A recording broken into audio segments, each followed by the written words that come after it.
I like this. I'm gonna throw it, okay? It could be a can of paint, so it could be worse. That was the scariest part.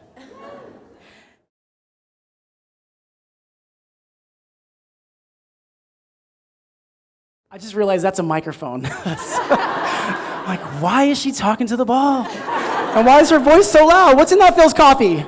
About Sacramento. So I had many opportunities to leave early in my career, and where I could have been either better financially off or, what we would consider in a more creative environment. But I realized that there was this collective of people complaining, and the friends of mine that were complaining, they're like, I'm leaving. I'm like, okay, go. Like, bye, Felicia. Like, you can leave. And so I felt like there was a period of time where we kind of weeded out people that didn't believe in participating in creating what Sacramento could be. So I was like, I'm not gonna be one of those people, let them go, and I'm gonna develop relationships with organizations and businesses and people to create and be a part of, again, I'm not all of it, to be a part of what Sacramento could be. So I believed in the bigger picture. I have two beautiful children, and I want them to, if they want to create, to see Sacramento as an amazing incubator and place for that. So.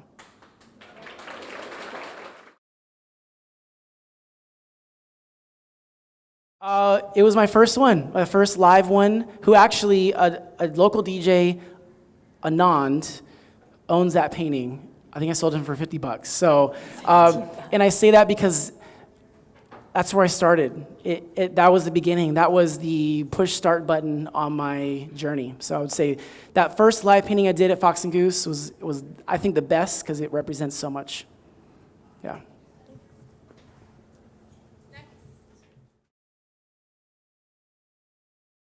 So I perform for a wide range of audiences, from a corporate audience to, say, opening up for like G-Eazy. So it's like a very vast range of people. Everything I create, I'm into, but I get a gauge of the audience and what would best connect. And if I have a bigger message or purpose of me being there, I hope that image would best represent that message. For example, Grant High School on Monday, I'm gonna give it away. I'm gonna be painting, the first one is Drake, Camila Cabello, I think it's here, yeah. These kids. And we start pop, we start surface level. As my message goes on, we get a little bit deeper. The third one, I think, is Martin Luther King Jr., or even Cesar Chavez. It's gonna be one of those.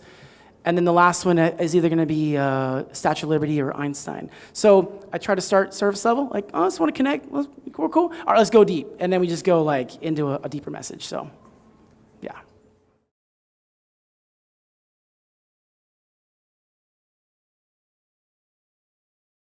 That's a great question. So I had to do, the goal was to do 5 rounds if we got it voted through. So we did the first one, that took 3 months to figure out. The second one, they're like, you're going to Vegas. And I'm like, cool, we got to go a little bit bigger. So 8-foot painting, that took 2 months. And then from there, we had a month to do the third one, which is a reverse plexiglass. So if you watch it, it's a huge circle done on plexiglass. I was painting on it, sprayed it all black. Audience loses their breath, they gasp. We turn around, it was done in reverse. And then we had like 2 weeks to do the semifinals, which was a 16-foot tall Statue of Liberty. I would say that was the quickest and the biggest because it had to be hoisted up. I pulled the string and it unveiled. And then the last one, we had 2 days, which was an upside down Einstein and on this like spinning thing. I don't know, but because of that process when we started, each step of the way, like, how do we not do this? Like actually embracing failure. And because if I am, in a way that like, this is how we're like eliminating options and just moving closer to what works, so. Yeah, we'll see. That was the quickest. So I would say the 90-second paintings were the quickest ones, yeah.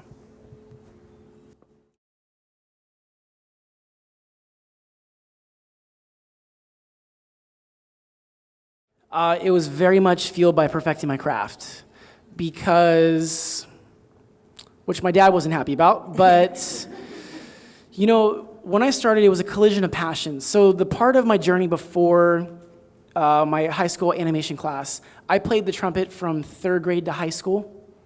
I miss the trumpet. And then they made me decide between art and music. And so I was like, all right, well, I love music, and then I had to do like art separately, and then eventually got into dance later on in high school.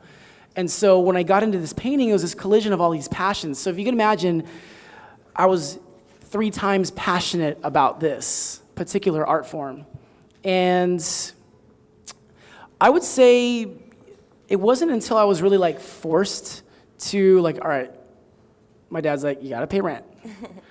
Or you're moving out. And I'm like, I'm moving out. How are you gonna pay rent? I'm like, good question. I was sort of like forced to just figure it out. You know, there was no plan B. Actually, my plan B was to do hair, believe it or not. But that just, again, wasn't an option. So I don't know. It really it really just started as a passion and a love. And it still is. I think that's why 15 years now down the line, I'm gonna go back to the studio and I'm gonna go sweat today and no one's gonna be around and I still love it. So Thank you. yeah.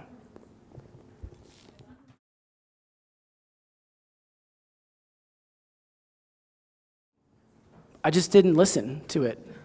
I would read it on YouTube comments. By the way, if you were wondering like if it's easy, like hard to be humble, it's not, because I just go on YouTube and just read comments.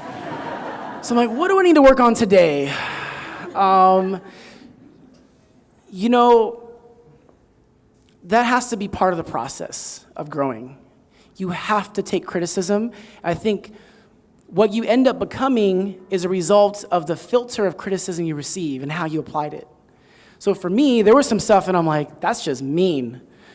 There was some other stuff that I was like, actually, I should just shut up and paint. I'm serious. I was a new performer. I didn't know what I was doing. I was just making it up as I went. Or, you know, I would just always sort of almost self-criticize myself as well. But again, my filter was, how do I create this better experience for people? It wasn't about me. It wasn't about me being the greatest. It was about creating an environment for people to have a great time. So I took the criticism as it's for a bigger picture.